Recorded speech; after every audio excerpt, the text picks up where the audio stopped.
Hi friends, welcome to learning academy Kannada YouTube channel. ಮೊದಲ ಬಾರಿ ನಮ್ಮೊಂದು YouTube channel ನೋಡ್ತಾ ಇದ್ದರೆ ಅಥವಾ ಇಲ್ಲಿವರೆಗೂ ಸಬ್ಸ್ಕ್ರೈಬ್ ಮಾಡದಿದ್ದರೆ ಸಬ್ಸ್ಕ್ರೈಬ್ ಮಾಡಿ ಮತ್ತು ಸಪೋರ್ಟ್ ಮಾಡಿ ಅಂತ ಹೇಳ್ತಾ ಇವತ್ತಿನ ಒಂದು ವಿಡಿಯೋ ಬಂದುಬಿಟ್ಟು ಜಸ್ಕಾಮ್ ಪವರ್ ಮ್ಯಾನ್ನ ಒಂದು ಕೌನ್ಸ್ಲಿಂಗ್ ಬಗ್ಗೆ ಮಾಹಿತಿ ಈ ಒಂದು ವಿಡಿಯೋದಲ್ಲಿ ನಾವು ಮಾತಾಡ್ತಾ ಹೋಗೋಣ ಸ್ನೇಹಿತರೆ. ಹಲವಾರು ಅಭ್ಯರ್ಥಿಗಳು ಒಂದು ಜಸ್ಕಾಮ್ನ ಒಂದು ಪವರ್ ಮ್ಯಾನ್ ಕೌನ್ಸ್ಲಿಂಗ್ ಯಾವಾಗ ಇರಬಹುದು ಮತ್ತು ಇದಕ್ಕೆ ಸಂಪೂರ್ಣವಾದಂಥ ಮಾಹಿತಿ ಇದರಲ್ಲಿ ತಿಳಿಸ್ತಾ ಹೋಗ್ತೀನಿ.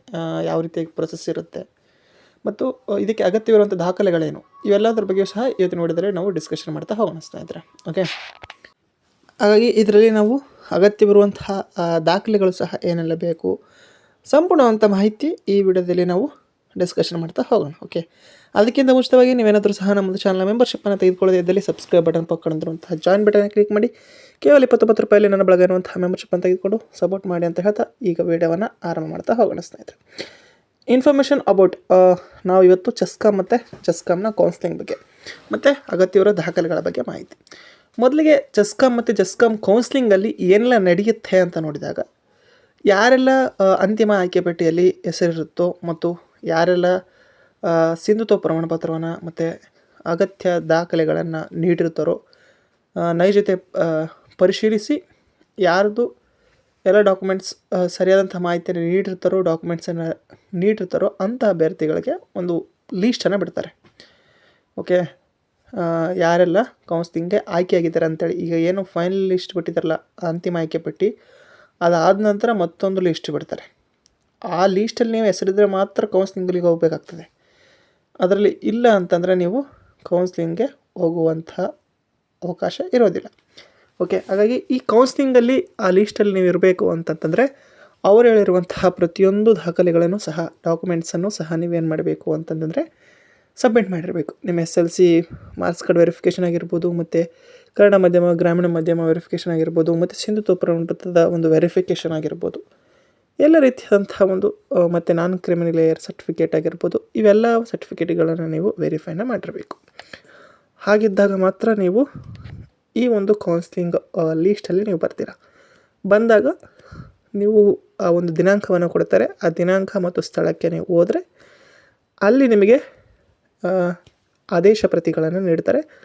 ಆ ಒಂದು ಆದೇಶ ಪ್ರತಿಯಲ್ಲಿ ನಿಮಗೆ ಏನಿರ್ತದೆ ಅಂತ ನೋಡಿದಾಗ, ನಿಮಗೆ ಅಲ್ಲಿ ಯಾವ ದಿನಾಂಕದಂದು ಮತ್ತು ಯಾವ ಸ್ಥಳಕ್ಕೆ ಹೋಗಿ ಜಾಯ್ನಿಂಗ್ ಆಗಬೇಕು ಅಂತೇಳಿ ಕೊಡ್ತಾರೆ.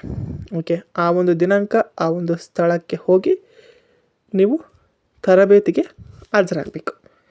ನೀವೇನು ತರಬೇತಿ ಅಂದ ತಕ್ಷಣ ನಿಮಗೆ ಒಂದಲ್ಲೇ ತರಬೇತಿ ಅಂತಲ್ಲ, ನೀವು ಅವತ್ತಿಂದನೇ ವರ್ಕಿಗೆ ಜಾಯ್ನ್ ಆದಂಗೆ ನಿಮಗೆ ಟೋಟ್ಲಾಗಿ ಟ್ರೈನಿಂಗ್ ಪೀರಿಯಡ್ ಅಂತೇಳಿ, ತರಬೇತಿ ಅವಧಿ ಅಂತೇಳಿ 3 ವರ್ಷ, ಮತ್ತು ಪರೀಕ್ಷಾರ್ಥಿ ಅವಧಿ ಅಂತೇಳಿ 2 ವರ್ಷ, ಟೋಟ್ಲಾಗಿ 5 ವರ್ಷ ನಿಮಗೆ ಟ್ರೈನಿಂಗ್ ಪೀರಿಯಡ್ ಇದ್ದಂಗೆ ಇರ್ತದೆ. ಬಟ್ ನಿಮಗೆ ಅಮೌಂಟು ಬರೋವಂಥದ್ದು 3 ವರ್ಷ, ಫಸ್ಟ್ ವರ್ಷ 17,000, ಆಮೇಲೆ 19,000, ಆಮೇಲೆ 21,000. ಇದೆಲ್ಲ ನಿಮಗೆ ಇನ್ಫಾರ್ಮೇಷನ್ ಆಲ್ರೆಡಿ ಗೊತ್ತಿದೆ ಅಂತ ಭಾವಿಸ್ತೇನೆ. ನೆಕ್ಸ್ಟ್, ಈ ಕೌನ್ಸ್ಲಿಂಗ್ಗೆ ಏನೆಲ್ಲ ಡಾಕ್ಯುಮೆಂಟ್ಸ್ ಬೇಕು ಅಂತಂದರೆ, ಏನಿಲ್ಲ, ಒಂದು ID ಪ್ರೂಫು ಅನ್ನು ತೆಗೆದುಕೊಂಡು ಹೋದರೆ ಆಯಿತು ಸ್ನೇಹಿತರೆ. ಓಕೆ, ID ಪ್ರೂಫನ್ನು ತೆಗೆದುಕೊಂಡೋದ್ರೆ, ಆಧಾರ್ ಕಾರ್ಡು ಫೋಟೋವನ್ನು ತೆಗೆದುಕೊಂಡು ಹೋದರೆ ಅಷ್ಟೊಂದು ಯಾವುದೇ ರೀತಿಯಾದಂಥ ಡಾಕ್ಯುಮೆಂಟ್ಸ್ ಏನವ್ರು ಕೇಳಲ್ಲ. ಓಕೆ, ಈ ಒಂದು ID ಪ್ರೂಫನ್ನು ತೆಗೆದುಕೊಂಡು ಹೋದರೆ ಆಯಿತು. ಓಕೆ, ನೀವು ಕೌನ್ಸ್ಲಿಂಗ್ಗೆ ಅಲ್ಲಿ ಹೋಗಿ ಪಾರ್ಟಿಸಿಪೇಟನ್ನು ಮಾಡ್ಬೋದು. ಆದ ನಂತರ ನಿಮಗೆ ಆದೇಶ ಪ್ರತಿಗಳನ್ನ ಕೊಡ್ತಾರೆ. ಇನ್ನು ಕೌನ್ಸ್ಲಿಂಗ್ ಯಾವಾಗ ಇರಬಹುದು ಅಂತ ನೋಡಿದಾಗ, ಜಸ್ಕಾಮ್ದು ಈ ಒಂದು ಕೌನ್ಸ್ಲಿಂಗ್ ಬಂದುಬಿಟ್ಟು ಇದೇ ಒಂದು ಅಂದರೆ ಏನು, ಇವಾಗ ಜನವರಿ 26, ನಿಮ್ಮದು ಫೆಬ್ರವರಿ 15 ಅಥವಾ 20 ಈ ಒಂದು ಮಧ್ಯದಲ್ಲಿ 100% ಇರ್ತದೆ. ಓಕೆ, 15ರಿಂದ 20 ಇದರೊಳಗಾಗಿ ನಿಮ್ಮದು ಕೌನ್ಸ್ಲಿಂಗ್ 100% ನಡೆದೇ ನಡೆಯುತ್ತೆ ಸ್ನೇಹಿತರೆ. ಓಕೆ, ಅದರ ಒಂದು ಡೇಟ್ ಸಹ ಆಲ್ಮೋಸ್ಟ್ ಈ ವಾರ ಅಥವಾ ಮುಂದಿನ ವಾರ ಬಂದೇ ಬರ್ತವೆ. ವೇಟ್ ಮಾಡಿ, ನಾಳೆ ಜಸ್ಕಾಮ್ಗೆ ಕರೆ ಮಾಡಿ ಮತ್ತೊಮ್ಮೆ ಇದ್ರ ಬಗ್ಗೆ ಅಪ್ಡೇಟನ್ನು ನೀಡ್ತೀನಿ. ಓಕೆ, ಇದು ಇವತ್ತಿನ ವಿಡಿಯೋಗಿತ್ತು. ವಿಡಿಯೋ ಇಷ್ಟ ಆದರೆ ಲೈಕ್ ಮಾಡಿ, ಶೇರ್ ಮಾಡಿ, ಮತ್ತು ತಪ್ಪದೆ ಸಬ್ಸ್ಕ್ರೈಬ್ ಮಾಡಿ ಅಂತ ಹೇಳ್ತಾ ವಿಡಿಯೋ ಇಷ್ಟಕ್ಕಾಗಿ ಧನ್ಯವಾದ. Thanks for watching.